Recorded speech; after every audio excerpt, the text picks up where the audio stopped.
धेरै पढेर केही काम छैन, अर्काको घर जाने जाँतो। त्यसैले भान्साको काम सिकाउनु पर्छ, न कि पढाइ।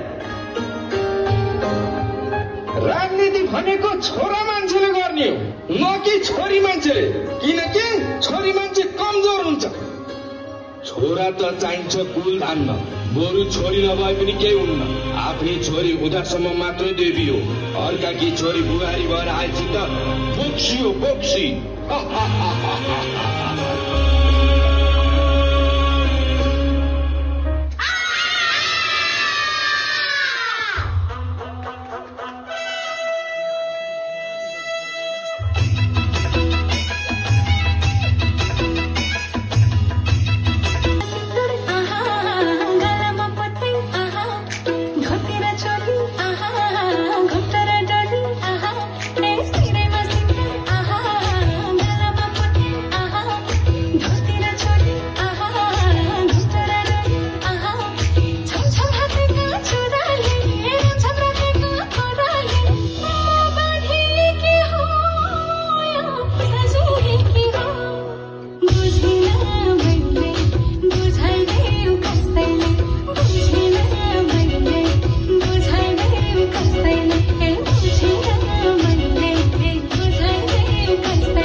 नारी दुई शब्दले बनेको एउटा सानो शब्द जसको अर्थ विशाल छ।